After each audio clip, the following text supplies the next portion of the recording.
Sejam bem-vindos a mais um Be Our Guest, da Associação de Diretores do Hotel Portugal. É uma conversa informal com grandes profissionais do setor e que hoje conta com a colaboração da empresa GDF. O nosso convidado de hoje chama-se Carlos Alves, é diretor regional de operações do Grupo Vila Galé e é alguém que tenho o prazer de conhecer há muitos anos. Poderia apresentá-lo detalhe por detalhe, mas hoje vamos dar a palavra ao Carlos. E em alguns segundos, minutos, gostaria que o Carlos se apresentasse para todos vós. Boa tarde, Marcos. Em primeiro lugar, agradecer à ADHP pelo convite que me foi endereçado, agradecer à GDS também por proporcionar estes momentos que são, acima de tudo, ou pretendem ser, acima de tudo, partilha desinibida entre profissionais de um mesmo ofício. Assim, muito resumidamente, sou neste momento diretor de operações da Vila Galé Hotéis, responsável pela região Centro-Norte, portanto, desde Coimbra, Manteigas e depois acompanhando a operação dos hotéis do Porto, de Braga e do Douro, acompanhando também o enoturismo, o projeto vinícola que temos cá em cima no Douro, que é a Valmoreira. Em termos de percurso profissional, o meu percurso profissional conta este ano com 25 anos de carreira, tendo começado na área de vendas, passado por várias fases na área de vendas, desde gestor de contas, chefe de vendas, depois um período como diretor de marketing, passando depois então para a parte operacional, onde o primeiro desafio foi no Vila Galé Porto, enquanto subdiretor na altura em que tive a oportunidade de conhecer pela primeira vez o Sr. Marcos Sousa, que hoje está aqui comigo. Seguindo Cascais como diretor, Ericeira, Brasil durante 2 anos como diretor de operações, regressando 2 anos em Coimbra, o desafio de abrir o Vila Galé Collection Braga, em 2018 e depois no final de 2019 então ingressei nesta função onde estou hoje. Portanto, muito resumidamente, 25 anos de percurso profissional, Marcos. E 25 anos de Vila Galé. E 25 anos de Vila Galé também, é um facto.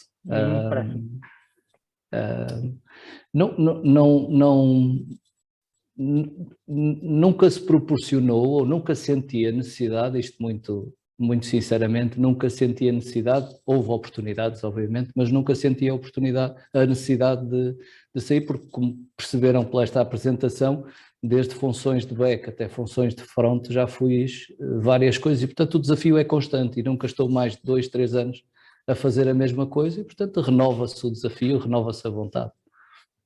Eu confesso a todos os presentes que conheço o Carlos desde 2007 e para além de termos trabalhado juntos na mesma unidade em 2008, meio ano em 2008, para além disso, noto pelo Carlos uma amizade muito grande e dessa relação profissional nasceu uma amizade. Portanto, esta será uma conversa com alguma, diria também, leveza ao assunto. Sabemos que é profissional, mas esta relação permite aqui alguma leveza. E permite-me também direcionar a pergunta seguinte, conhecendo um bocadinho mais o Carlos.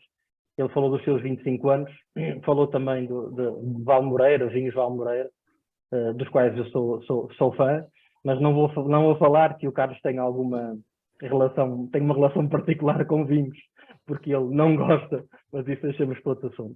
Mas falando de hotelaria, Carlos, destes 25 anos, como é que se comunga, que hoje em dia está cada vez mais em voga esta relação, ou este binómio profissão, relação familiar, sabendo eu que tens 2 filhos maravilhosos, o Rafa e a Bárbara, o Rafael e a Bárbara, como é que depois se comunga todo este crescimento ao longo destes 25 anos, com filhos que já vão em idades, um deles acima dos 20, esta relação, sendo que passaste por períodos fora do país com eles inclusivamente, passaste por períodos fora do Porto sem eles, e portanto como é que se consegue acompanhar, mantendo também alguma, diria, limpeza, sanidade mental naquilo que são as nossas emoções quando estamos fora?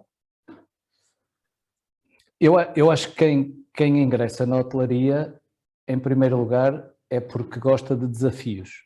E o desafio de termos que conciliar a nossa vida profissional, que é uma vida, como todos os que estão aqui presentes sabem, não preciso de explicar isso, é extremamente exigente porque depende, a gestão do nosso horário não depende do horário que nós fizemos no início da semana, depende de uma coisa que se chama cliente, que é quem no final do dia nos paga os vencimentos, não é?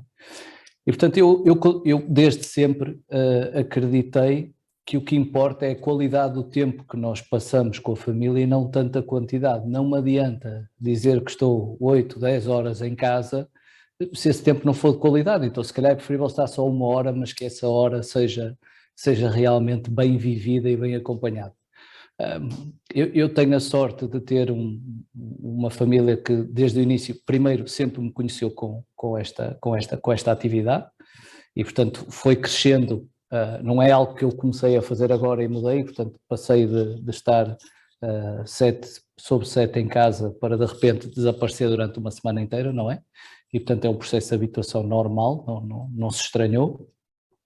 E depois que sempre percebeu que havia aqui algum potencial de evolução e que me ajudou a atingir os objetivos. Agora, nos últimos anos, obviamente, a questão das novas tecnologias, das videochamadas, das plataformas, permitem uma interação muito mais próxima, embora eu continue a acreditar, até porque eu sou uma pessoa que gosta de pessoas e gosta do contacto físico e tem essa necessidade, e, portanto, este ambiente virtual é muito engraçado, mas não substitui o facto de podermos estar a fazer isto, por exemplo, presencialmente e os dois lado a lado. Acho que tem outro impacto, mas de facto gere-se estando nos momentos certos e não estando em todos os momentos. Muitas vezes não é preciso estar em todos os momentos, e sim é possível conciliar a hotelaria com a vida pessoal.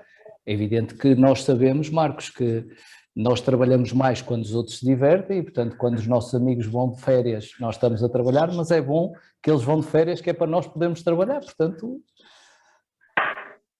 Aproveitando aqui um bocadinho a tua deixa de férias e trabalhar e tudo que acontece connosco, achas que a questão família terá muito impacto nos próximos tempos? É incontornável não falarmos dos recursos humanos, é incontornável não falarmos de pessoas. Achas que esta questão, relação, este binómio trabalho e relações familiares terá um impacto nos colaboradores que teremos no futuro? Ou seja, optarão eles por outras indústrias em detrimento da nossa, porque enquanto eles irão estar a trabalhar, os amigos estarão a gozar? Este é um pequeno exemplo, haverá certamente outros. Achas que o impacto será tremendo? Temos que nos organizar? Temos que pensar em formas disruptivas para conseguir chegar a estas pessoas?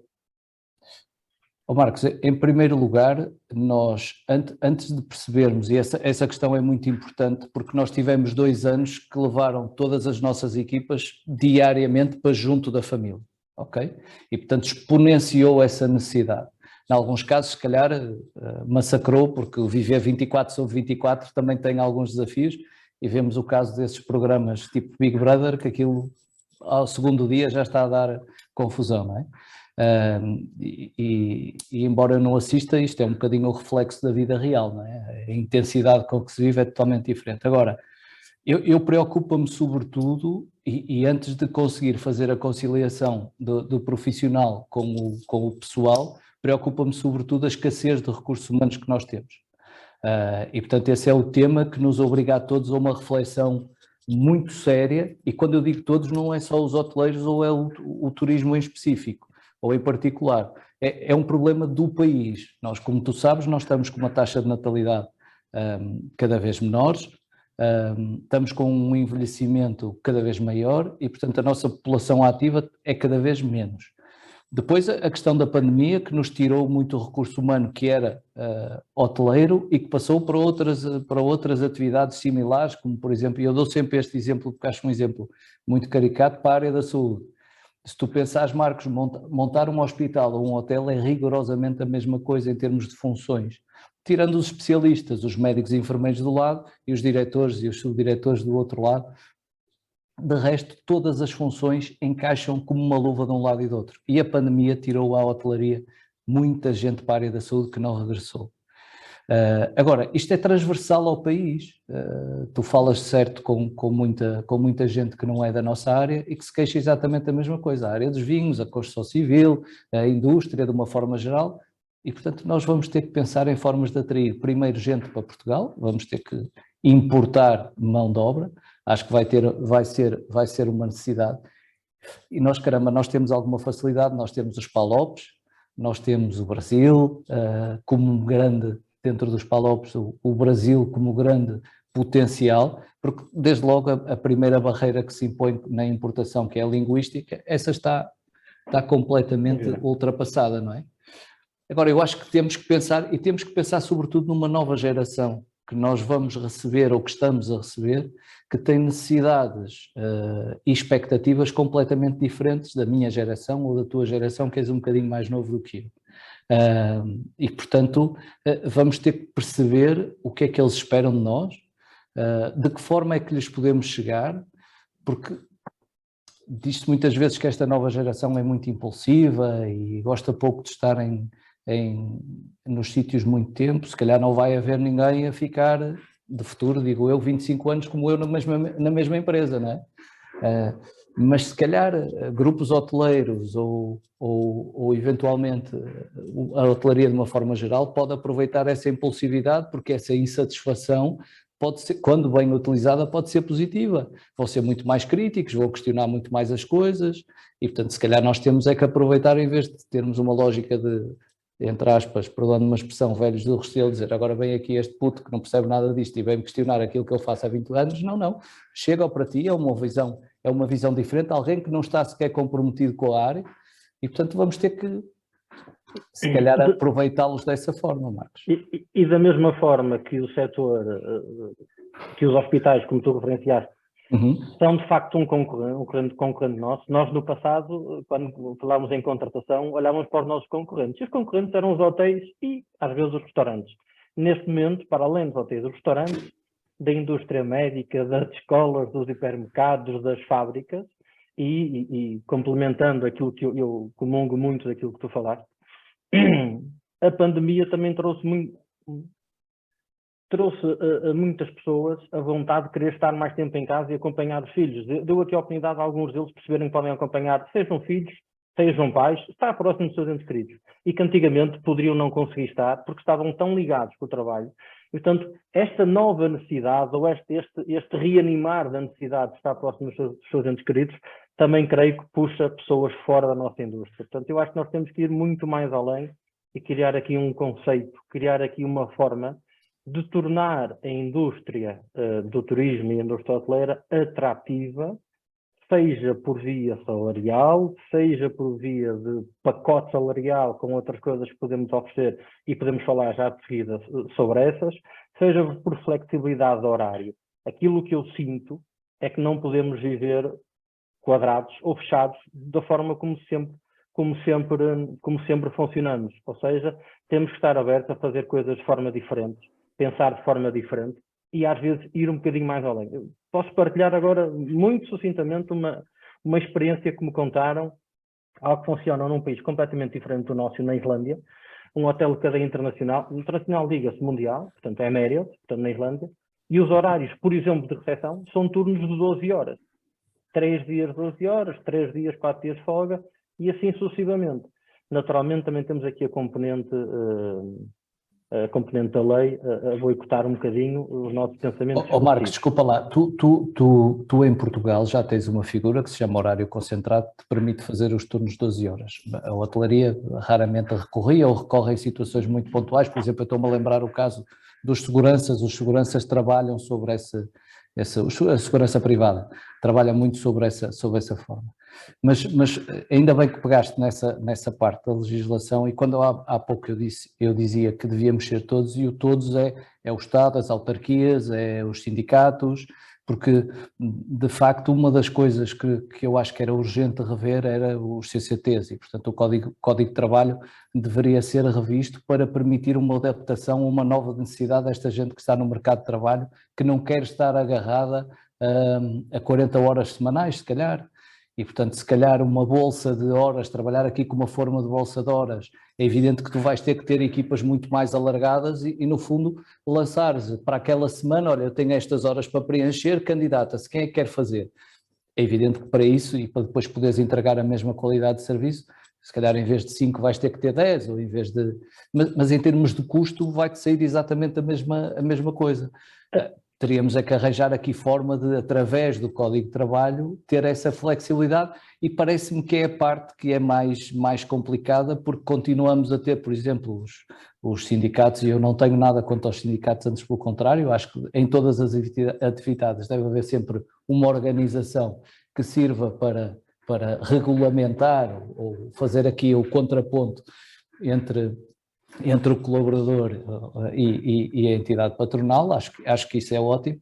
Agora, se calhar têm é que servir de uma forma diferente da indústria e não estar agarrados ao mesmo discurso de há 30 anos ou de há 40 anos da precariedade, porque o que era precariedade para mim não é hoje a mesma coisa, a definição não é a mesma para esta gente que está a chegar agora ao mercado de trabalho, Marcos. Nós antes de iniciarmos esta nossa conversa, falávamos um bocadinho sobre orçamentos. E, portanto, direciono para a próxima diálogo que podemos criar, definindo um bocadinho aquilo que são as nossas entidades patronais, que têm naturalmente as suas ambições e, portanto, são as anti-2 das nossas empresas e, portanto, somos funcionários das mesmas. A questão que coloco é, havendo uma natural ambição para ampliar receitas, e ampliar receitas, enfim, no nosso setor é simples, ou aumento de preço ou aumento de ocupação, portanto, não há muito mais que enganar. A questão é, se para o mesmo nível de ocupação, diz-se este ano, faltam cerca de 70 mil colaboradores nesta indústria. Veremos como será no próximo ano, porque quem teve a coragem, e para mim a palavra coragem, de aguentar este ano, veremos para o ano também continuará, porque a ausência de mão de obra é de facto transversal a várias indústrias, não só à nossa. A questão é, teremos colaboradores, como dizem os norte-americanos, associados, para fazer face à procura que teremos no próximo ano? E já agora, na tua opinião, só tua, achas que a procura em termos macro-nacionais será maior ou menor? São duas perguntas, eu repito. Em termos de procura... Vamos lá ver. É que simplifica. Em primeiro, relativamente à escassez de recursos humanos. Eu acredito que vai ser um ano sofrido, em termos de recursos humanos. Acredito que vamos ter que ser cada vez mais criativos, mas também acredito numa coisa: se há indústria, pelo menos em Portugal, e a nível geral, que é resiliente e criativa, é a hotelaria. Porque, repara, a pandemia foi o pico do pico das pancadas que nós levamos. Mas de 4 em 4 ou de 5 em 5 anos nós levamos sempre uma pancada com as crises económicas. E reinventamos-nos sempre. A pandemia trouxe-nos, obviamente, o desafio de vermos hotéis encerrados, de termos receita zero, mas permitiu que nós olhássemos para dentro e também percebêssemos de que forma é que podíamos reinventar os nossos serviços. Tu, em 2019, alguma vez pensavas no teu hotel fazer takeaway? Mas tiveste que levar um soco no estômago para pôr a cabeça a pensar, não é? E, portanto, o que é que eu diria? Eu diria que nós temos que nos saber vender melhor. Eu dou muitas vezes esse exemplo e tenho desafiado muita gente para ver se conseguimos fazer o mesmo que fizemos com os chefes de cozinha. Foi o endeusamento da profissão. Há 15 ou 20 anos atrás, quando eu comecei, estavas tu a sair da escola primária, Marcos, os modelos de chefe de cozinha que nós tínhamos, se nós olharmos para a imagem que nós tínhamos, é completamente diferente. Hoje é sexy ser chefe de cozinha, não é? E todos os miúdos que entram nas escolas de hotelaria, pá, eu tenho falado com muitos diretores de escola de hotelaria, a primeira escolha normalmente é a turma de cozinha. Mas para quê? Para ser chefe de cozinha, não é para ser cozinheiro, é para ser chefe de cozinha. Agora, nós temos aqui alguém a assistir que está muito ligado à área de bares e de restaurantes. Alguém chega lá a dizer que quero ser chefe de sala, ou quero ser sommelier, ou nas turmas de alojamento, quero ser governanta, quero ser chefe de recepção.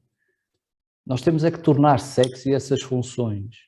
Eu sei que é muito mais fácil, porque em termos de imagem é muito mais vendável eu ter um chefe com uma pinça a colocar uma microerva e aquilo em termos de imagem, do que se calhar ter um chefe de recepção a receber bem um cliente, mas não é muito mais simpático um sorriso aberto, o acolhimento, uma cama bem feita, o cliente entrar e entrar num quarto que está irrepreensível, imaculado, com as fronhas esticadas, as almofadas no ponto certo.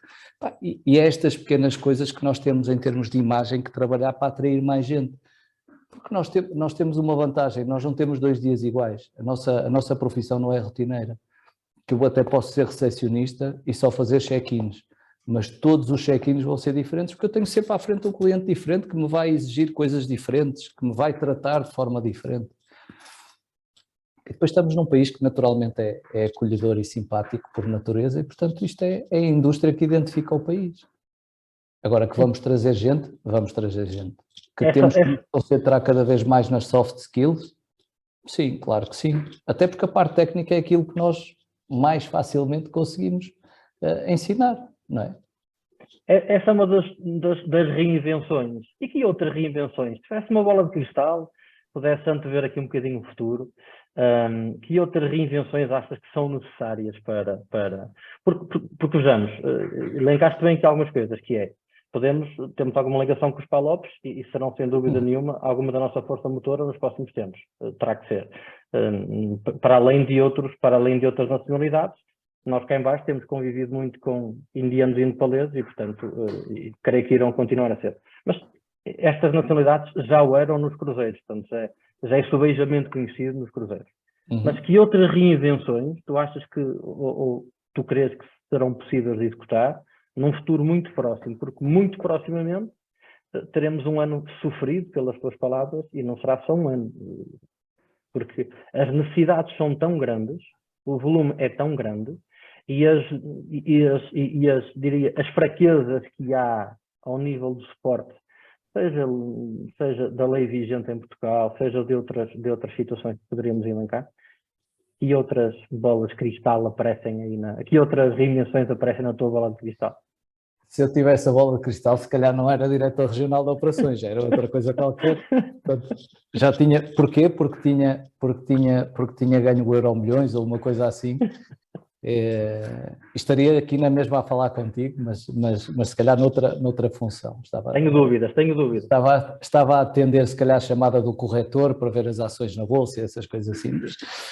Não, Marcos, eu acho que o caminho, que é um caminho que a sustentabilidade, perdão, que a pandemia nos trouxe, exacerbou essa necessidade, e não foi uma necessidade direta, foi uma necessidade conexa, que é a questão da sustentabilidade. E, portanto, nós com a pandemia, por exemplo, e pela necessidade de manter o afastamento, tivemos que nos digitalizar, e, portanto, e com isso...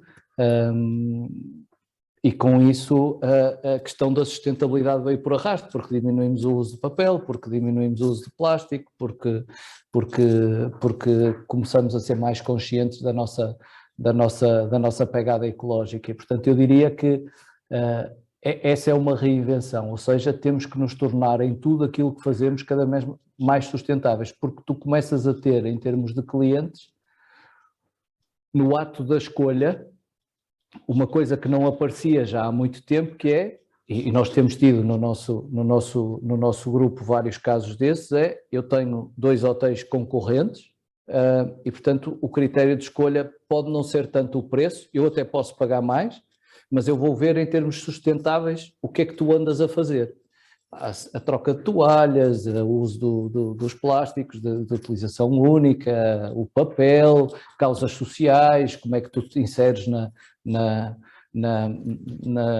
região onde estás, e a própria sustentabilidade em termos do tratamento dos teus colaboradores, como é que tu geres a tua equipa, que tipo de regalias é que tem. Isto começa a ser cada vez mais um critério de escolha. Portanto, eu diria que a reinvenção tem que ser cada vez oferecermos mais e melhor serviço, e esse é o desígnio de todos nós, todos os dias, com custos controlados, porque nós estamos numa fase que é desafiante da tal iminência de crise, que é principalmente a nível de energias, mas transversalmente, mesmo nas matérias-primas, estamos com custos que uns até podem ser justificáveis, outros eu acho que são mera especulação, que o mercado se aproveita sempre, mas a nível das energias estamos com custos muito, muito superiores àquilo que tínhamos, e com isto tudo tu tens que oferecer mais serviço, melhores condições ao teu cliente, sendo que ele não está disposto a pagar muito mais, porque, principalmente em termos de cliente nacional, ele a partir do próximo ano vai começar a levar um aperto nas despesas que tem mensalmente, porque também está a sentir na sua cesta de compras mensal um aumento dos produtos que compra, do leite, dos ovos, da carne, do peixe, tudo. E por outro lado, quem tem créditos à habitação também provavelmente no próximo ano vai estar um bocadinho menos bem do que esteve este ano ou até agora. Não é? És da opinião, presumo então, estou aqui a fazer uma projeção, que menos ocupação no próximo ano do mercado nacional? Não, as ou achas projeções que não? temos feito, não, eu acredito que tu vais em tudo ter uma ocupação idêntica ao que tivemos este ano. Não vais crescer grandemente, tudo vai depender, depois o teu crescimento aqui por aquilo que nós temos perspectivado vai muito depender do reativar de alguns mercados internacionais que este ano, como tu sabes, ainda não estiveram especialmente ativos, e os que estiveram ativos também não produziram aquilo que produziam noutros anos. Estou-me a lembrar, por exemplo, do mercado alemão, que está a produzir menos do que produzia. E que é um mercado, como todos sabemos, muito interessante para todas as regiões portuguesas, umas com mais peso, outras com menos, mas muito interessante para todas. E, portanto, eu diria que em termos de mercado nacional, porque nós em termos de mercado nacional temos aqui um fator que é, quando há crise, isso acontece, por exemplo, na Vila Galé, e sentimos muito isso, que desde sempre a aposta no mercado nacional foi critério e foi ponto de honra. E, portanto, nós temos, em termos globais, no número de dormidas, a nacionalidade com maior peso é o mercado interno para nós. Agora, o que nós sentimos é que quando há, por exemplo, estas crises, nós mudamos o nosso tipo de cliente em termos de mercado nacional, ou seja, em termos de classes, assim se pode chamar, nós temos ali uma troca entre classes. Nós, normalmente, pelo tipo de produto que apresentamos, nós temos muito do mercado nacional, que, por exemplo, utiliza os nossos hotéis do Brasil ou que até escolhe outros destinos fora do país. E depois, nestas alturas, esse, como está um bocadito mais apertado, deixa de viajar e recorre aos nossos hotéis e nós perdemos ali uma franja daqueles que têm um poder económico um bocadinho menor. Mas, no fundo, tu compensas e contrabalanças. Portanto, eu acho que não, apesar de poder haver alguma instabilidade, no mercado nacional, no nosso caso particular, eu acho que não o vamos sentir, ou, portanto, é a minha crença que não o vamos sentir.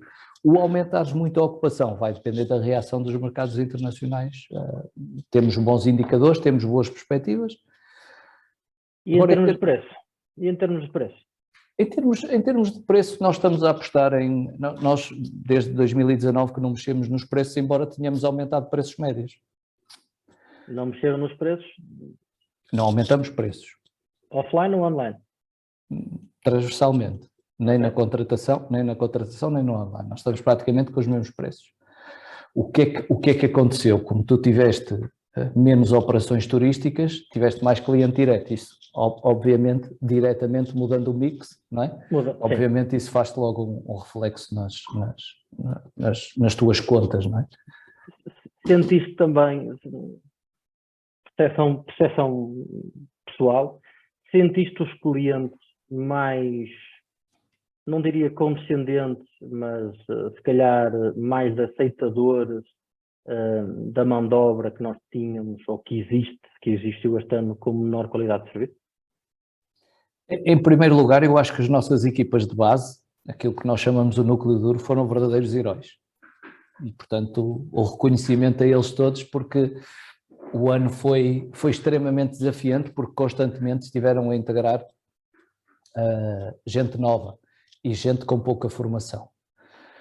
Eu senti que os clientes, sim, posso dizer que estiveram, não acho que tenham baixado o nível de exigência, não baixaram, porque continuam, e tu vês pelos reviews, continuam a puxar-te as orelhas quando têm que puxar, e acho bem, é o nosso melhor barómetro, porque é para ele que abrimos os hotéis, não é para mim nem para ti, que usamos pouco, mas de facto eu acho que estiveram um bocadinho mais compreensivos, ok? Mas também apanhamos apanhamos exatamente o inverso, e portanto, é isso que é muito engraçado na nossa, e é desafiante na nossa profissão, não é? Tão depressa tens um cliente a dar-te palmadinhas nas costas e a abraçar-te, que foi a melhor experiência, como a seguir a alguém que te descasca de cima a baixo e tu não sabes onde é que tens que te meter, não é? E o quando segredo, é seguir? e o segredo é pegar nesse e trazê-lo, ou fazê-lo sair dali a abraçar-te também como o outro, e portanto é por isso que eu gosto da hotelaria, sabes? Mas isto sou só eu, não é? Mas foi por isso que passaste para a direita de operações, que é para atrás menos clientes, frequentemente. Não, Diria, não, não, não, diria só. não, Diria não, só. não, não, não, até porque apesar de hoje estar aqui no escritório porque tínhamos esta conversa, a minha semana é passada a rodar nos hotéis porque é isso que eu gosto mesmo, sabes? É isso que é falar com os clientes, é falar com as equipas, é no fundo aquilo que te disse do início, é trabalhar para pessoas com pessoas. É a tua profissão de sonho? É. Porque há uma Pronto. coisa que eu não sou, é masoquista. Isso eu não sou. Portanto, se não fosse a minha profissão de sonho, já tinha ido fazer Não, outra não coisa é. qualquer. Mas é. Sinceramente, não me via hoje a fazer outra coisa qualquer. Não via. Mas, E como tu sabes, a minha formação nem sequer é hoteleira. Portanto, eu tive um acidente aqui há uns anos, há 25. há 47. E a coisa... Não, há 25 tive o acidente. Já nasci há 47, mas há 25 tive o acidente. E não me vejo, sinceramente, a fazer outra coisa, Marcos. Acho que agora só reforma. Eu acho que ainda tens muito mais para dar. E há de haver um dia em que há de gostar de vinho, porque para quem tem responsabilidade de vinho e não os prova, diria, gabo-te o mérito. Deixa-me lembrar a todos os presentes que esta sessão é uma conversa e que todos estão disponíveis para me interpelar, participar, aparecer, falar, mostrar a sua câmara, expressar as suas perguntas através do nosso chat. Portanto, estejam perfeitamente à vontade para intervir, cá estaremos para poder responder dentro daquilo que sabemos, diria eu. Embora há quem saiba muito. Carlos, qual será, até hoje, nestes 25 anos de carreira, ouvi-te falar em desafio. Qual foi o teu maior desafio? Isso é uma boa pergunta, para a qual não sei se tenho resposta. Conhecendo como te conheço, só sem off diria, ter doutorado em 2008. Isso eu não posso dizer aqui. Mas, Não. mas pode dizer, não é mesmo? Eu acho que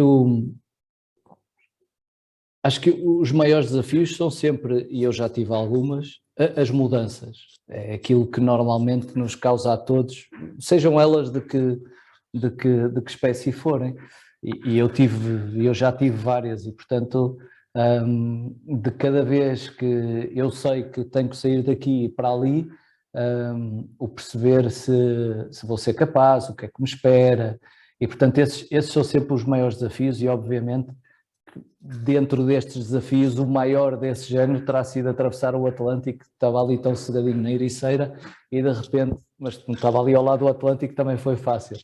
Foi atravessar e ir 2 anos para o Brasil. Esse terá sido o maior desafio, porque país diferente, foi a única vez que me deslocalizei com a família em simultâneo, das outras vezes a família fica sempre na base e eu é que ando para cima e para baixo, mas terá sido o maior pela distância. E é engraçado que eu sempre disse que nunca havia de sair do Porto, não é? E portanto os meus 25 anos sou uma pessoa de ideias fixas e em que eu nunca saí do Porto mais do que 10 vezes ou 15, não é? Mas terá sido isso, pela realidade que tu encontras lá, pelo desafio que é, por exemplo, a organização tributária, que é completamente diferente e tu passaste por lá e sabes isso também, a gestão dos recursos humanos, que é um desafio enorme lá também. Eu acho que no fim dos 2 anos eu estava a perceber o Brasil, só para terem um bocadinho a noção. Agora recomendo a toda a gente a experiência lá. Crescemos muito, mas muito mesmo. Nem que seja um cross-training de 3 meses, 6 meses, qualquer coisa, ir lá e voltar. A experiência fora do país é sempre enriquecedora. O Brasil tem a particularidade de falar português, embora com algumas variâncias, com algumas diferenças, mas não deixa de ser português. Somos bem entendidos, entendemos muito bem. E, portanto, torna-se, no fundo, trazer quase virar o bico ao prego. Como é que nós funcionamos quando recebemos cá? A minha experiência foi há muito, muito tempo, aliás foram duas, a última em 2011 e 2012, antes de estar no Grupo Now, e de facto gostei muito do povo, gostei muito da experiência, simplesmente o detalhe de segurança faz um bocadinho de confusão. Mas habituando a viver, tu, tal e qual como eu, tivemos problemas zero no tempo em que lá passamos, como outros colegas. Como outros colegas lá passaram, portanto, nem sempre a insegurança é mais sentida, mais percepcionada como medo do que propriamente por insegurança. E aplicando aqui alguns cuidados que já os aplicamos cá, quando têm que ser aplicados, também não vamos uma vida normal, diria. Marcos, em relação a esse tema, eu digo muitas vezes isto é verdade, não é para vender como se costuma dizer, o peixe do Brasil. Eu sou nascido e criado no Porto e há 15 anos atrás eu sabia que havia determinadas zonas do Porto em que eu, por exemplo, a partir das 7 da tarde era perigoso eu ir. E uma delas era a Baixa da cidade. Que se transformava de uma maneira, porque tinha uma realidade até às 7 da tarde no horário do comércio e depois se calhar era menos saudável ou mais perigoso lá ir, não é? E portanto... Sim. Falando do Brasil, o nosso colega Fernando Garrido fez-nos aqui duas perguntas mais direcionadas para ti. Como foi a atividade este ano nas unidades e qual o comportamento dos principais mercados? Se foi similar a Portugal. Vamos lá ver, nós temos, abordando aí, a operação no Brasil está a correr bem e recomenda-se. Por outro lado, a nossa atividade no Brasil é uma atividade que é maioritariamente sustentada por resorts, no norte, nordeste do Brasil. Depois temos o Vila Galé Rio de Janeiro, no bairro da Lapa, e temos o Paulista. E depois temos unidades também de cidade, digamos assim, por exemplo, na Bahia, em Salvador.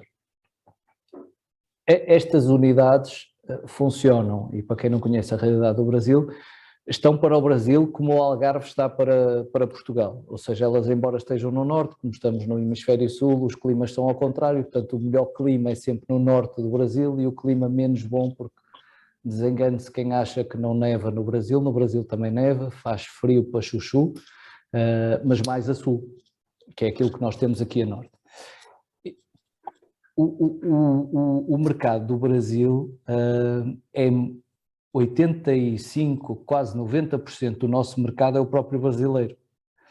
E, portanto, não há uma flutuação com mercados emissores, a não ser com os próprios internos, uma vez que maioritariamente o cliente é do próprio país.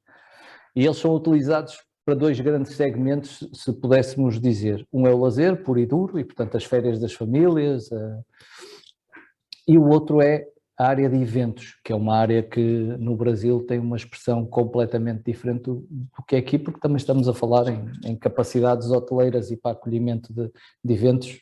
Nós temos alguns centros de convenções com capacidade para 2.000, 3.000 pessoas e, portanto, estamos a falar em resorts que têm de 550 quartos para cima. Portanto, quando aquilo está à carga máxima com quartos familiares, estamos a falar que facilmente num dos nossos resorts temos 2.000, 2.500 pessoas. É evidente que nos anos anteriores esta atividade, principalmente em termos de eventos, teve alguma retração, estávamos em contexto pandémico, agora, embora a pandemia no Brasil tenha tido uma noção completamente diferente e um tratamento completamente diferente, e todos nós fomos assistindo às notícias que foram chegando, mas agora este ano foi um ano que já regressou mais ou menos à normalidade e, portanto, foi um ano bom, com crescimentos e perspectiva. Se nós, entretanto, também abrimos mais unidades, abrimos, por exemplo, Alagoas e vamos continuar a crescer no Brasil. E a outra era? Seguinte, como foi o comportamento dos recursos humanos, se também ser uma debandada ao nível de colaboradores para outros setores de atividade? Não porque, e atenção que eu estou a falar da realidade que nós conhecemos, que é uma realidade que, como disse há pouco, é muito do Nordeste, ou seja, nós já estávamos habituados a formar gente que não era da hotelaria. Okay? Maioritariamente as nossas equipas é gente que vem, ou em alguns casos até das chamadas roças, ou de vendedores ambulantes, porque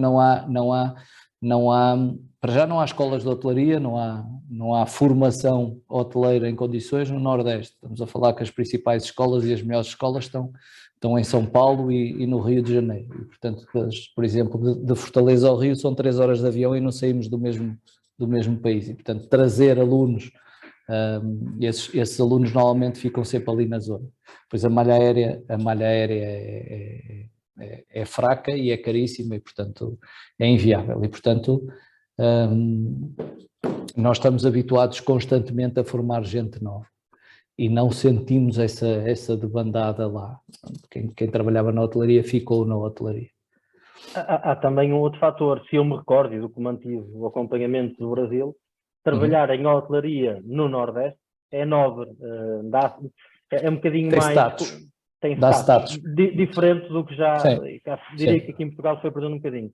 Mas já aqui na sala da Vila Galé, eu peço desculpa, passei aqui uma pergunta da Cláudia Faia, eu acho que a resposta é simples, mas vou-te a fazer também, que é, sabendo que é do senso comum que a Vila Galé vai abrir uma unidade em Ponta Delgada, pergunta à Cláudia, podem partilhar contactos de empresas que recomendem para recrutamento? Diria que será direto, não é? Na Vila Galé normalmente o recrutamento é sempre direto. Okay. Sempre. Aliás, se houver alguém que esteja a assistir, porque nós, além de Ponta Delgada, nós vamos abrir mais 3 unidades no primeiro semestre, 2 no Alentejo e uma em Tomar, e obrigado pela oportunidade de fazer aqui alguma promoção, Marcos. Mas o nosso recrutamento é sempre direto e, portanto, visitando o nosso vilagalé.com na área de emprego, estão lá as candidaturas, tem a possibilidade de fazer candidatura tanto espontânea como responder a anúncios que estão lá abertos para vagas que estão nas 4 unidades. Sabendo que o pessoal é ponto crítico e despindo nós as empresas que representamos, se fôssemos, imaginando que os dois vamos abrir uma empresa, ok? Tínhamos agora 5 minutos para discutir quais seriam os pacotes salariais interessantes que nós queríamos oferecer.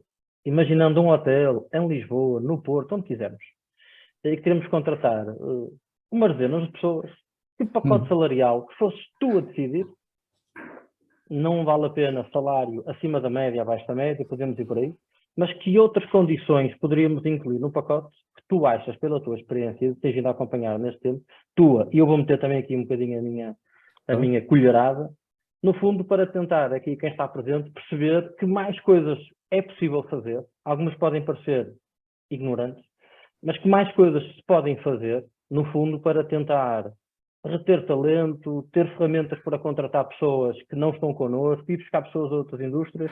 Ou seja, o desafio é um bocadinho este. Se tivéssemos que fechar um pacote salarial entre os dois para um hotel que queremos abrir em comum, o que é que escolheríamos? Para além de pagar acima da média, que sabemos que é importante. A começar pelos diretores e pelos diretores regionais, não é? Não, eu sinceramente às vezes já nem sei o que é acima da média, porque assistindo a alguns processos de recrutamento e a conhecimento de alguns processos de recrutamento do ano passado, isto foi quase, e perdoando uma expressão, canibalizamos-nos uns aos outros, porque sempre que um dava 5, o outro dava 10 e depois o outro dava 12, e isso sinceramente acho que muitas vezes nem traz grande benefício ao mercado, porque também não traz mão de obra qualificada acrescida, portanto é só um leilão, como se estivéssemos quase a negociar, e peço desculpa pela rudeza, mas quase a negociar carne, portanto não me parece que seja assim. Eu acho que não há nenhum proprietário, e no caso de nós sermos proprietários, que não queira melhorar as condições da sua equipa, porque no fundo quem faz o teu negócio ou o meu negócio é a equipa. Nenhum de nós, por muito disponíveis que sejamos, conseguimos estar 24/7 em todos os locais onde tu estás a entregar serviço durante 365 dias e nos anos bissextos 366. E, portanto, tu tens que ter equipa porque são eles que vão fazer o teu produto, não és tu. Podes ter muito boas ideias, podes dar regalias daquelas que nem imaginas que podias dar. E, portanto, em primeiro lugar, eu acho que não há nenhum proprietário que não queira melhorar as retribuições, sejam elas em benefícios diretos ou indiretos das suas equipas. E, portanto, desengane-se quem diz que os patrões querem ficar com tudo. Poderá haver um caso ou outro, como em todas as atividades, mas acho que não há nenhum que não queira remunerar melhor. Eu acho que em termos de benefícios adicionais ou do pacote salarial, concordo que nós tenhamos que se calhar pagar um bocadinho mais, e pagar um bocadinho mais, sobretudo nas funções de base, que são as essenciais para a tua operação, e são aquelas que normalmente são menos bem remuneradas. Esse é o primeiro ponto. E eu acho que passava muito, Marcos, e temos tido algumas reflexões, eu acho que passava muito por criação destas condições. Eu sinceramente acredito, e um dia hei de conseguir fazer sentir isto a mais gente, que a flexibilização do horário, não adjetivando como precariedade, seria extremamente interessante para trazer gente nova que quer ter até 2 ou 3 empregos ou quer estar constantemente a saltar de experiência em experiência. Porque, de facto, estes jovens querem ter mais do que uma experiência e, portanto, nós devíamos arranjar aqui uma forma legal, obviamente, de o conseguir fazer. E, portanto, eu acho que se nós conseguíssemos decidir, eu diria que trabalhar com uma bolsa de horas, se pode chamar assim, seria o sucesso para a nossa empresa trazer gente de fora. Eu vou incrementar aí alguma coisa, porque eu também concordo contigo. Não estando eu neste momento numa cidade com universitários, e vou só fazer aqui um primeiro paralelismo, o que sinto é que antigamente faltaria era um emprego para a vida, portanto era ter um empregado de mesa que era empregado de mesa durante 20 anos, e temos aí alguns colegas nossos que o sabem, o chefe de sala que chegava a chefe de sala e ficava ali o resto da vida. Portanto, os nossos pais tiveram 2, 3 empregos, 1, 2, 3, nós vamos ter 5, 6, 7, e estas gerações que estão logo a seguir à nossa e as mais jovens vão ter 10, 12, 14. Já há plataformas que neste momento abrem vagas de trabalho para 4 horas, seja continuam a ser trabalhos qualificados, mas as pessoas também já procuram isso, mas não precisam de um treinamento, de uma formação intensiva para o fazer. E, portanto, há esta alteração que a lei ainda não o permite, mas também a mentalidade de muitos diretores de Portugal também tem que ser mais disruptiva, tem que ser mais hábil para aceitar isto. Mas, Marcos, eu acho que esta é a altura exata, porque está toda a gente disponível para fazer, pela necessidade, não é? Costuma-se dizer que a necessidade aguça o engenho e, portanto, nós vamos ter que ser engenhosos o suficiente para termos esta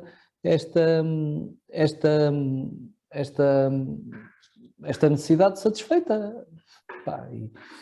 Agora, temos que ter aqui algum apoio de quem de direito para nos permitir operacionalizar isso, porque ideias de o fazer nós temos. Nós lançamos uma coisa em 2019, que depois não levamos para a frente, porque entretanto entrou a pandemia, que era exatamente isto, era pessoas de outros ofícios, de outras áreas, que quisessem vir experimentar o que era a hotelaria, e portanto eram remunerados à hora, e podiam fazer, porque nós temos, tu há bocado falaste nos universitários, há muito universitário que lhe dava jeito ter um part-timezito, ou de vez em quando fazer umas horas, para depois ir poder estourar numa livraria qualquer a comprar mais livros. É? Certeza absoluta. Ou assistir a conferências internacionais sobre a temática do seu curso, por exemplo. Porque é que vão, e eu não tenho nada contra a atenção, porque é que vão fazer isso para o McDonald's? Porque é que não vêm para os hotéis? O que é que nós não fizemos para receber essas pessoas? O que é que nós não estamos a fazer? Esta é uma pergunta que eu me debato muitas vezes, não só pelas vicissitudes que existem, mas nós próprios, enquanto diretor de hotel e enquanto hoteleiro, nós próprios temos alguma limitação a pensar em fazer coisas de forma diferente. E, no fundo, a pergunta é procurarmos criar aqui um pacote que seja claramente disruptivo. Como é que nós podemos ter um horário? vamos especificar. Se quiséssemos gerir uma equipa de recepção dessa maneira, em que abrimos vagas de horário para 1 mês, para 2 meses, e que as pessoas fossem preenchendo, nós ainda não chegamos a ou seja, estamos a falar através de computador, mas digitalmente ainda não evoluímos a chegar a esse ponto. Já há plataformas que o fazem, mas as empresas ainda não estão preparadas, até porque, Carlos, nós somos uma indústria do sorriso, como tu falaste, de pessoas, com pessoas e para pessoas. Aqui há pessoas a todos os níveis.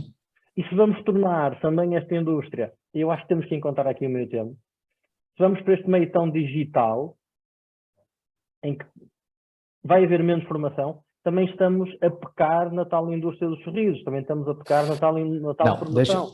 Ou então temos que estabelecer aqui algumas metas para as pessoas fazerem determinadas tarefas, têm que ter determinadas competências.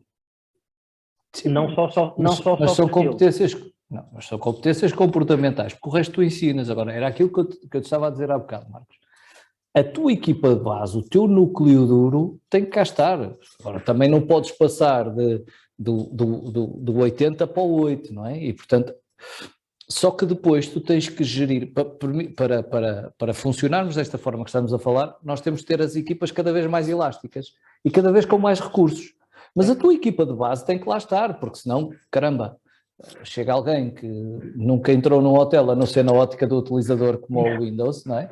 E não vais pôr a fazer check-ins, ou não vais pôr a servir à mesa, não é? Ou não vais pôr no bar a fazer coquetéis. Não vai? Tens de ter alguém que o integre. E esse é outro dos segredos que nós durante muitos anos descuramos, que é, nós perdemos muito recurso, e tu sabes, e todos nós estamos aqui de certeza que o fizemos, que é, preciso de alguém, entras amanhã e leva com 300 pequenos almoços, 150 jantares, ele nem sabe o nome do chefe ainda, quase, não é?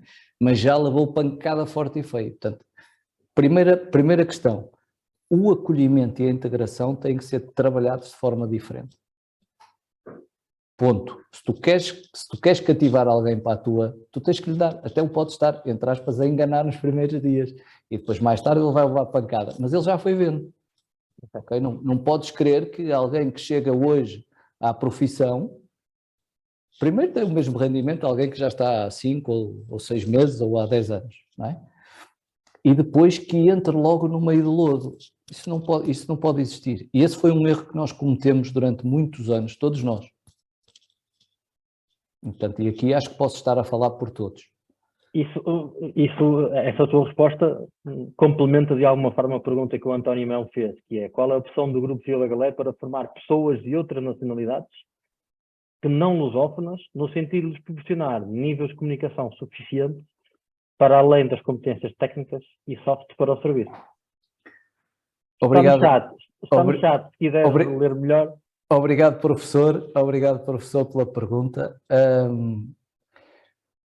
A integração dos não lusófonos tem que ser feita em 2 fases. Primeiro, nós estamos a trabalhar com parcerias de forma a eles poderem, à medida que estão a trabalhar connosco, ir aprendendo a língua.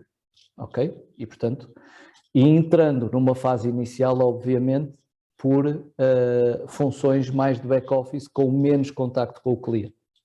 E ir, digamos assim, aclimatando o colaborador à nova realidade. Em determinadas unidades, e por acaso eu estive com o António Melo na quarta-feira num evento na Escola Superior de Hotelaria do Politécnico do Porto, ali em Vila do Conde, e estivemos a falar um bocadinho sobre isto. Em determinadas unidades, o facto de não falar português pode passar um bocadinho despercebido. Por exemplo, eu estou-me a lembrar, em determinados meses do ano, no Algarve, maioritariamente o cliente é internacional, tem pouco mercado nacional, e portanto ter alguém que pelo menos domine o inglês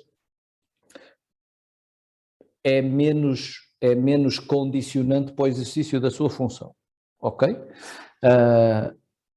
Isso não quer dizer que não tenha que falar português, porque nós estamos em Portugal e eu sou da opinião que a primeira saudação, o primeiro contacto com o cliente tem que ser sempre em português, sempre. E depois nós percebemos pela resposta se o cliente é português ou se fala português ou se não fala, e nós aí interagimos, tentamos interagir na língua dele preferencialmente. Se não conseguirmos interagir na língua dele, pelo menos em inglês, que é a língua mais ou menos universal, não é?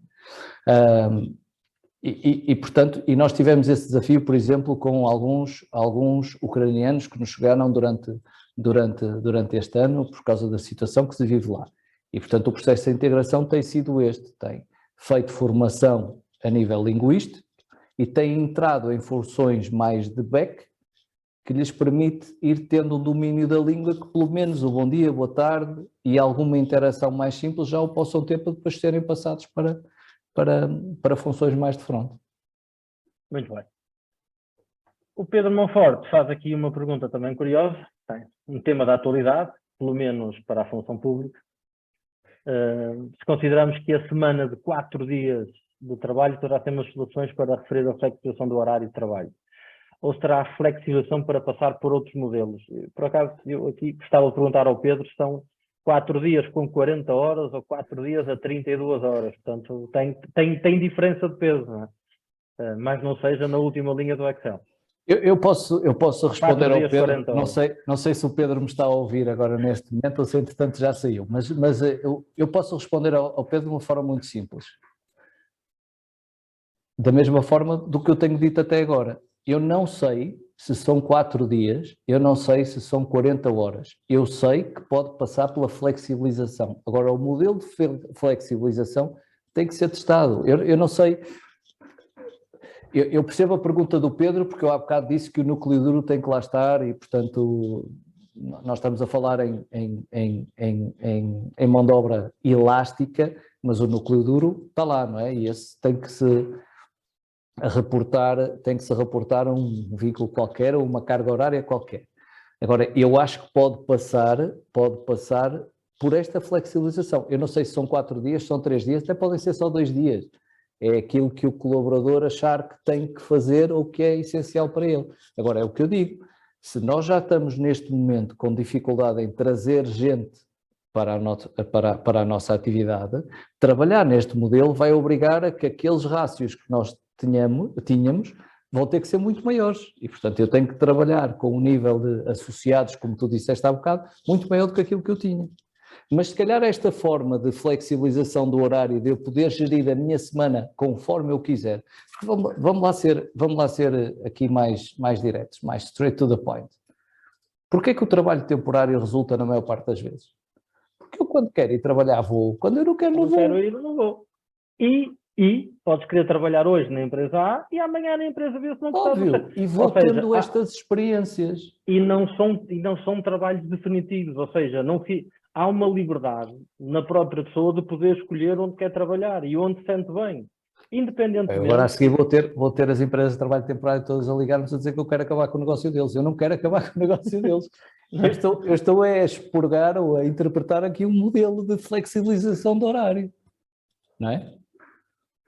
Eu por acaso vejo ao contrário, que é essa flexibilização dá liberdade ao colaborador para o associado, que estes norte-americanos têm uma palavra gira, eu gosto da palavra associado, não é tão intenso, dá liberdade de escolher onde quer trabalhar, que horário quer trabalhar, com que chefe quer trabalhar, e muitos deles ganham mais informação, ganham mais experiência fazendo dessa maneira, mas cada um é como cada qual. Muito embora, eu acho que de futuro estas empresas vão ter ainda mais sucesso, porque têm capacidade para chegar onde grande parte das empresas hoteleiras não conseguem chegar. E estamos com dificuldades nas contratações das equipas base e não chegamos lá pelos meios convencionais. Marcos, nós sobretudo temos que comunicar de forma diferente, é isso que eu digo, nós temos que comunicar a nossa indústria de forma diferente, porque a nossa imagem, de uma forma geral, não é muito positiva, e se nós percebemos em algumas conversas informais e com gente de outras atividades, as primeiras coisas que vêm logo trabalham muito, não em termos de qualidade do trabalho, mas em termos de horas disponibilizadas ou investidas, ganha-se mal, trabalham mais quando os outros se divertem. E, portanto, o desmistificar esta ideia tem que ser o nosso primeiro passo. E temos que comunicar de outras formas. E temos comunicado de outras formas, mesmo a nível interno. Porque eu, quando comecei a trabalhar, eu sabia lá o que era uma rede social, ou o que é que era o WhatsApp. E hoje em dia tu tens equipas que já só trabalham com o WhatsApp, por exemplo. E portanto nós temos que estar constantemente, ainda no outro dia estava com os meus filhos em casa e portanto ainda sou da geração Facebook, eles já partilharam o Instagram, o TikTok, o Snapchat e agora já apareceu uma outra coisa que eu descobri que é o Be Real. E portanto o Insta até já nem é muito utilizado. E, portanto, esta volatilidade e esta rapidez com que as coisas evoluem obrigam-te também internamente a perceber que tu estás a receber gente e tens que atrair gente através de outras plataformas e comunicar de uma forma diferente. E, portanto, esquece lá o anúncio tradicional, perdoando-me a publicidade, no Net Empregos. Esta geração que está a entrar no mercado de trabalho não sabe o que é o Net Empregos. Não sabem que é muitas dessas plataformas. Ok? Diz. Não sabem que é muitas dessas plataformas. Eu tenho recebido algumas candidaturas de pessoas que nem usam a plataforma profissional do setor chamada LinkedIn. Portanto, temos de facto que criar aí umas alterações grandes na nossa indústria para torná-la, estou contigo, mais atrativa, mais dinâmica, mais alegre, mais convidativa e passa por vários fatores. Acima de tudo por desmistificar um bocadinho que se trabalha muitas horas em hotelaria, que é uma coisa que me incomoda solenemente. Até porque desde 2013 que não o fazemos cá, nessa empresa. Mas pronto, é o que é. Diz aqui o João Serrano, e vou ler em primeira mão. Ainda hoje ouvi essa conversa, surpreendentemente vindo de um jovem. O que ainda se compreende menos e dá a entender que os mais séniores continuam a passar a mensagem errada acerca desta área. Exatamente, a área de negócio, setor de atividade que é. Nós somos do tempo, ou melhor, eu estudei numa escola onde certo dia levei com os 10 ou 12 mandamentos da hotelaria, não é? Quer dizer, não faz sentido. Há que haver um bocadinho mais respeito pelo próprio colaborador, porque é sem dúvida ele o nosso principal ativo na nossa indústria. Carlos, não vou roubar muito mais tempo a ti e a todos os outros. Deixa-me só, porque entretanto eu acho que foi aqui o nosso Fernando Garrido que escreveu aqui duas mensagens que eu só queria fazer aqui um apontamento em relação. O Fernando escreveu-nos aqui no chat que tem vindo a público que Vila Galé irá trazer RH do Brasil para as vagas que não consegue contratar recursos em Portugal. Isto é meia verdade, porque a Vila Galé já trouxe, já este ano trouxe, por exemplo, uma equipa de 6 animadores que estiveram espalhados pelo país, trouxe empregados de mesa que estão neste momento no Douro, mas isto já tinha trazido há 3 anos atrás, muito antes da pandemia, com 2 cozinheiros, por exemplo, ainda hoje estão no Vila Galé Porto.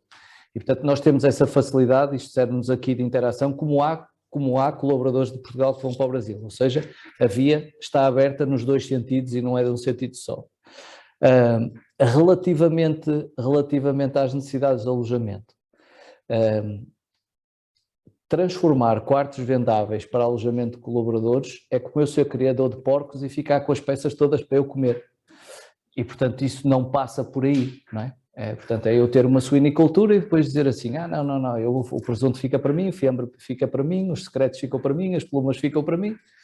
Isso não existe. Portanto, os hotéis são montados com X número de quartos e, portanto, esses X números de quartos são a nossa rentabilidade, são o nosso filé mignon e esses estão para vender. O que tem que acontecer é arranjar, e isto tem a ver muito, por exemplo, nós temos apostado, e eu prometo que vou ser rápido, nós temos apostado muito em localizações no interior. E depois encontramos estes desafios que é, queremos alojar gente que vai deslocada para lá e não temos. E depois encontramos discursos por parte das entidades locais a dizer nós somos do interior, precisamos de subsídios e temos estas dificuldades de interioridade. Se calhar têm que também eles próprios mudar um bocadinho o discurso e começar eles próprios a criar condições para atrair mais gente e permitir que essas pessoas se fixem, porque a mesma questão que nós temos de reter o nosso talento e de trazer mais talento para a nossa indústria, as regiões mais do interior têm exatamente as mesmas coisas, que são 2 fatores, é impedir que os que lá estão saiam e trazer mais gente para lá, ok? E muitas vezes temos alguma dificuldade em arranjar soluções em parceria com as câmaras, com as juntas, que permitam alojar. E, portanto, somos nós próprios. Por exemplo, ainda agora na nossa unidade do Douro, criamos um alojamento de pessoal num edifício que lá estava, que reabilitamos. Agora, trocar isto por quartos de hotel, não. Respondendo, Fernando. Nessas situações em que há cedência de alojamento, se puder responder, responde, se não puderes, tudo muito bem. O salário é o mesmo equiparado às pessoas que lá estão? Há um FII adicional que o colaborador paga para dormir? Não. Pergunto agora isto, tu ficas sem saber o não a que pergunta é que tu fizeste, não é? Eu conheço e percebi o teu não. Não é cobrado ao colaborador um custo. A questão que eu coloco é esta. O que não quer dizer que as coisas não mudem, ok? Não, a questão é esta. Tens um colaborador que ganha 1000 euros, não interessa o que é que faz, o que é que não fazer, e agora vamos contar outro que ganha 1000 euros e que tem direito a casa. Ou seja, há aqui uma diferença. Deixa-me só dizer-te o seguinte. Nós concedemos alojamento em situações muito excepcionais e concedemos alojamento em situações de transição. Ou seja, eu cheguei e enquanto procuro o meu espaço, eu estou transitoriamente no alojamento. Ok? Transitoriamente tem período? Sim, depende de casa a casa, mas pode ir de 1 mês, 3 meses, depende também da zona e da dificuldade que existirá de obter alojamento. Obviamente uma coisa é, e por estranho que pareça, uma coisa é arranjar, por exemplo, uma casa no Porto, outra coisa é arranjar uma casa em Armamar ou em Manteigas. É completamente diferente. Dir-se-ia em Manteigas é mais fácil porque tem menos gente. É mais difícil porque também há menos casas. E, portanto, e depois há outra coisa que muitas vezes não nos lembramos, que é transportes. Ok? E, portanto, muitas vezes quem sai de Lamego para ir, por exemplo, para Armamar, que é onde está o nosso Vila Galé de Ouro Vineyards e onde está a Quinta Valmoreira, tem uma caminhonete por dia. Portanto, isto são desafios que nós temos que perceber, que temos que ultrapassar se queremos atrair gente para a região e para a nossa profissão. Sim.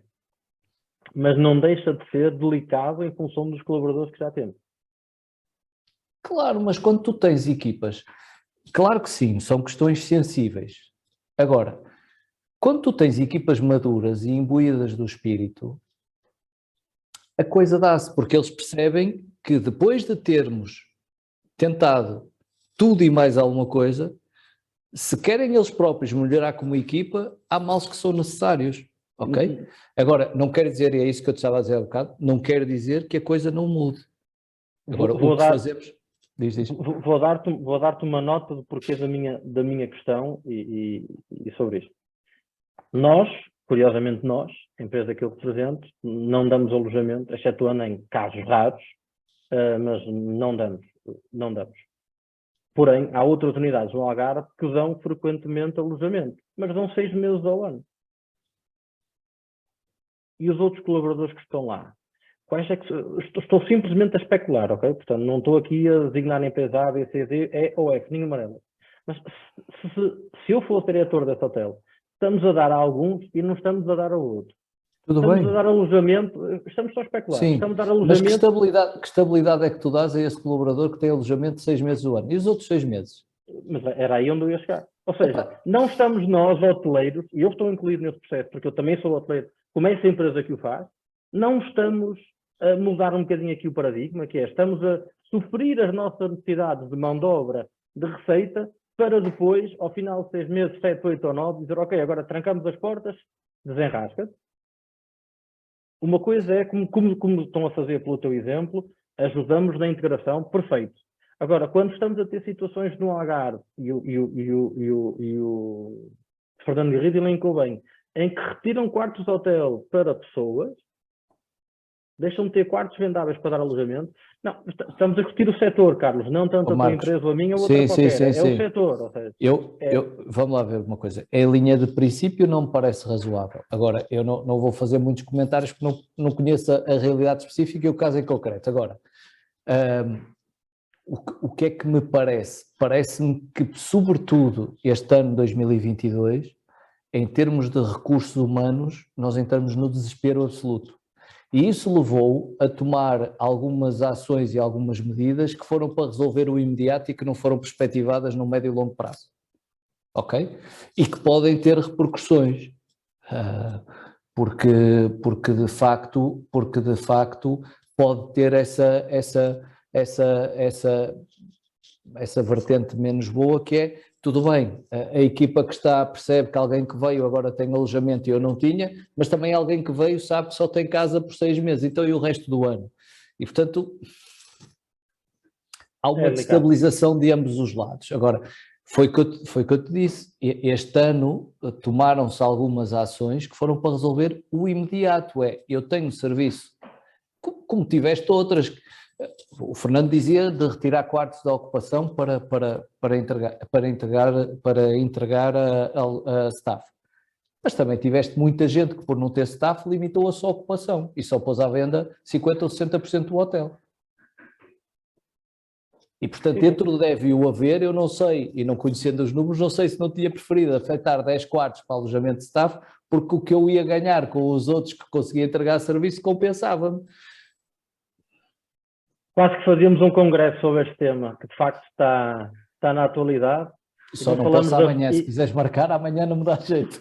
Mas quinta-feira é um bom dia. Mas trabalhas... tu és hoteleiro, trabalhas aos feriados. É fim de semana grande, é ponto. É fim de semana grande.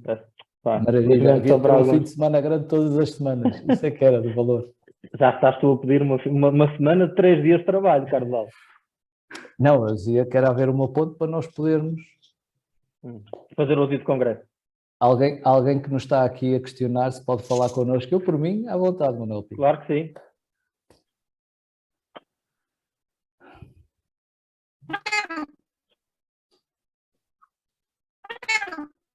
Manuel, estamos a ouvi-lo mal. Há um efeito qualquer na voz, Manuel Pinto.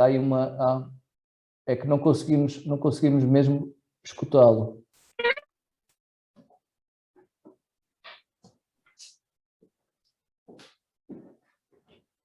Acho que o Manuel Pinho optou por sair e deverá entrar dentro de momentos, mas aguardamos mais um pouquinho. É um tema muito, muito interessante e que devemos de o estudar. Nós vamos ter que continuar como sempre fizemos, que é tentativa e erro. Nós temos que ir estudando várias formas e alguma há de bater certo. Porque não há ciências absolutas. Aliás, eu acho que nós diariamente devemos questionar tudo aquilo que fazemos, porque apesar da hotelaria estar inventada há não sei quantos anos, há sempre formas diferentes. Eu partilhava com o António Melo na quarta-feira passada. Nós inspiramos-nos para uma necessidade que tivemos na pandemia, inspiramos-nos nas companhias aéreas e na forma como é que eles entregavam as refeições aos passageiros. Para numa altura em que daquelas medidas da pandemia, que à quinta-feira soubemos que não podíamos ter os restaurantes abertos na sexta-feira e com os hotéis com gente e com meias pensões, como é que íamos entregar 80, 100, 120 jantares em room service? Sim, mas a pandemia trouxe-nos essa capacidade de termos disruptivos, mas só conseguimos fazer takeaway e algumas das coisas que fizemos na pandemia porque tínhamos ou os hotéis fechados, ou tínhamos baixa ocupação, fomos à procura de novas metodologias para ganhar dinheiro. Hoje em dia... Mas já pensaste que se calhar podes continuar a fazer takeaway? Eu tenho hotéis que nunca mais deixaram de fazer takeaway. Tenho. Tens? Tenho. Mas tens só... não deixaram de o fazer? Onde é que foi que andaste? Onde é que foi um dos vossos hotéis que fez tipo um buffet de room service? Não foi essa experiência que eu tive a partilhar com o António Melo. Fizemos quase como se fosse um buffet de carrinho e fomos servir os clientes, mas lá está. Porquê? Porque olhamos para outras áreas de negócio, olhamos para outros setores de atividade e percebemos o que é que podíamos importar de lá e inspirar-nos. Não é? Fizeste quase um avião dentro de um corredor de um hotel.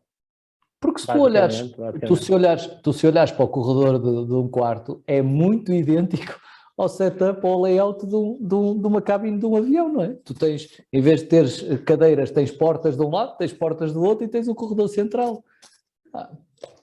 Exatamente. Manel, Manel Pinto, quer tentar a ver se já conseguimos ouvir? Continuo sem som, caro amigo.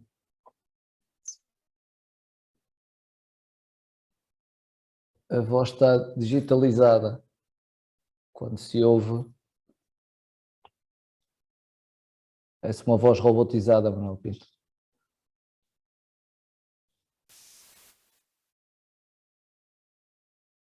Será dos headphones? Não quer experimentar sem os headphones, só com o micro do computador? Só com o Manuel micro do Pinto? computador.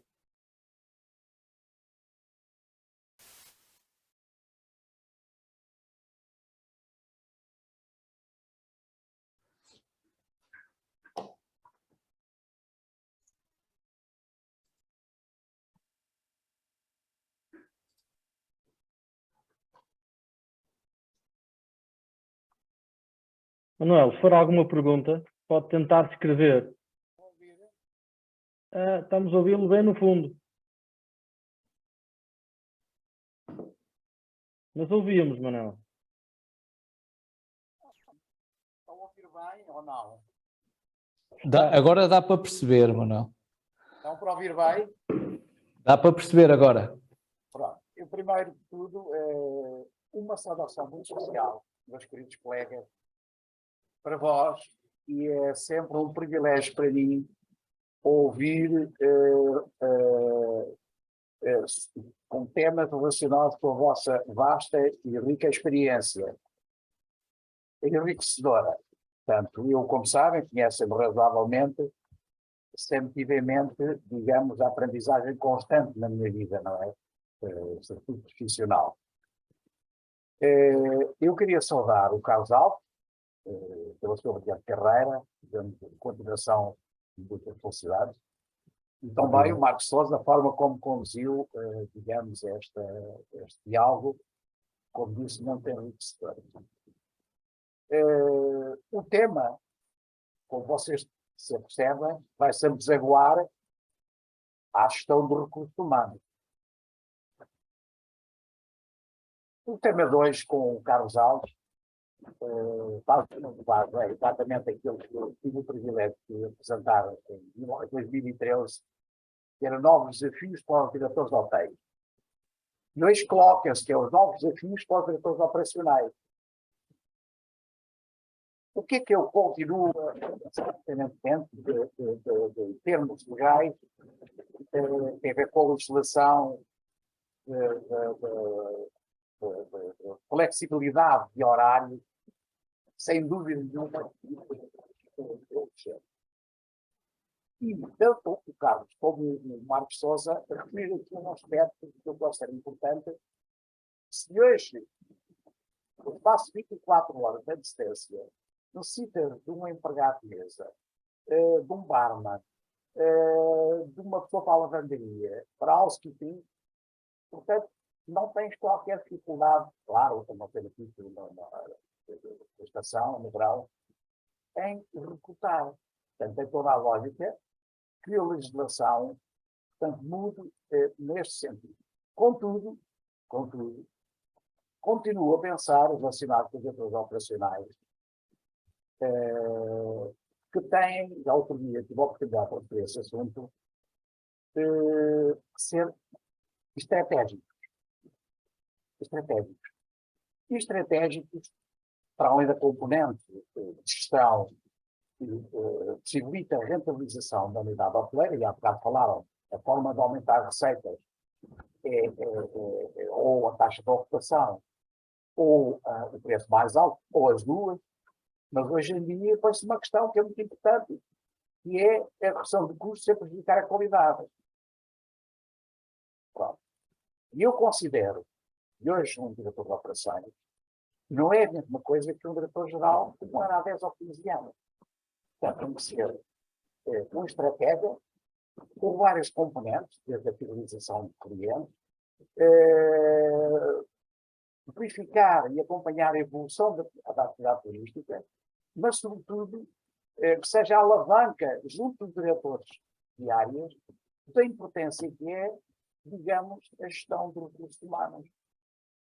Eu, como disse outro dia, perdi muitos quadros profissionais exatamente derivados à questão de uma falta de acompanhamento, creio que o Carlos Alves disse há bocadinho, tem que estar muito perto dos profissionais, trabalhar muito perto, auscultá-los.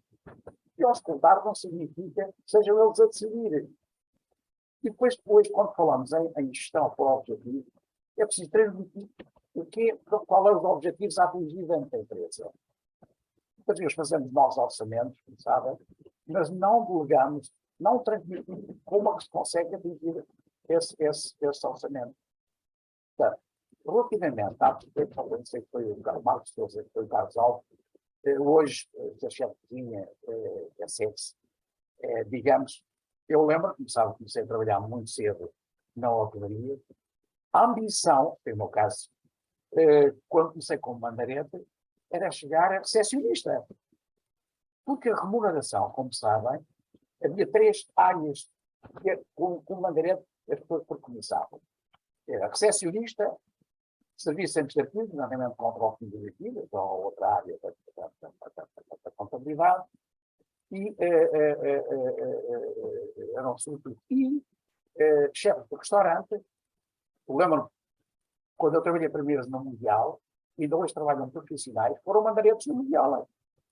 Pode ser o Hotel Embaixador, o Hotel Eduardo VII, as canções, portanto. E hoje, quando se diz que há dificuldade em encontrar profissionais, portanto, nós estamos já há muitos anos que eu vejo pessoas nos Estados Unidos, sei por lá 40 anos seguidos, com 60 e 70 anos a trabalhar na área de mesmo. Agora, tem aqui, a nível interno, quer a nível das unidades hoteleiras, quer nas escolas hoteleiras, quer o turismo de Portugal, quer nas escolas hoteleiras, fomentar, digamos, o interesse para trabalhar na hotelaria. E não é só a parte de remuneração, que eu estou extremamente importante, tem que ser vista, mas há um conjunto de condicionalismo que fazem com que não haja grande aderência exatamente a trabalharem no turismo. Isto cabe-nos, por exemplo, das escolas hoteleiras. Há muitos formadores, eu não sei se é Manuel, se é, que estão fora do contexto da operação. Não conseguem criar contágio dos alunos para continuarem ou progredirem na carreira profissional. Portanto, é neste aspecto que há um trabalho que requer continuidade, mas sobretudo há uma reflexão. Há uma reflexão por parte de todos nós.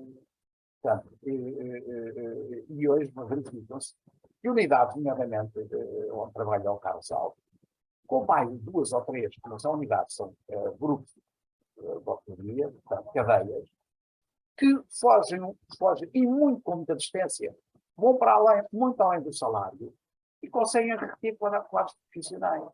E a Liliana, uma pessoa, a Liliana Fonte, que não se cansa de dizer, com toda a razão, que é formação. Mas há outras formas de compensar que são esquecidos por muitas empresas, para além do salário, da carreira, prémio, assiduidade, seguros de vida. Portanto, tudo isso é de uma importância muito grande que temos que ponderar. Portanto, eu queria pedir desculpa por tomar um pouco mais de tempo, mas é sempre um privilégio dar-me um modesto contributo e mandar-vos um caloroso abraço, desejamos a todos vós, vossos familiares, um santo Natal. Um abraço.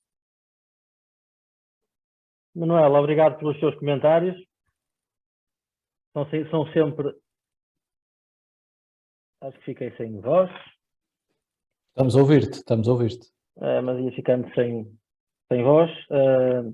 Obrigado pelos seus comentários, Manuel. Carlos, obrigado pela presença.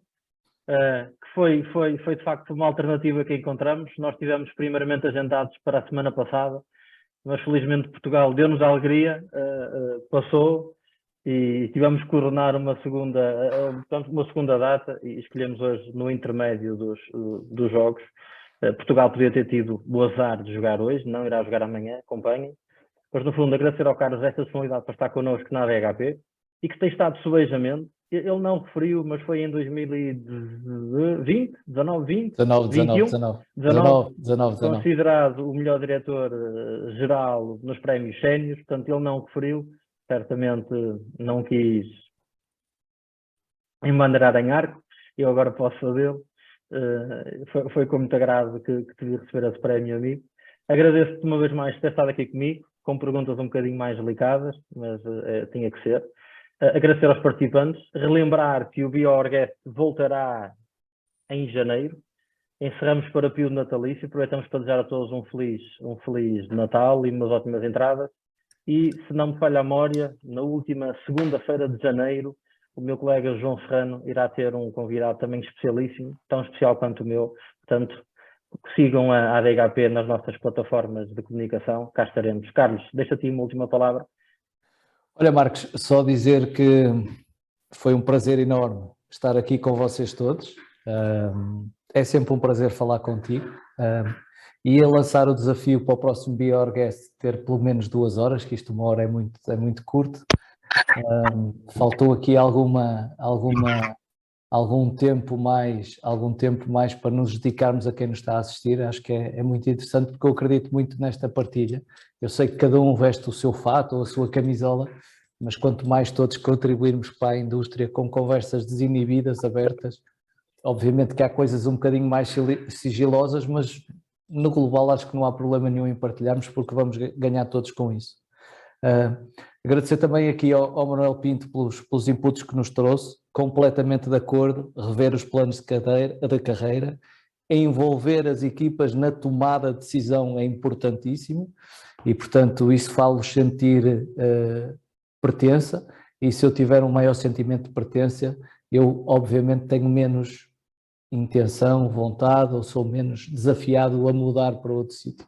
Portanto, completamente de acordo, e obrigado por essas notas.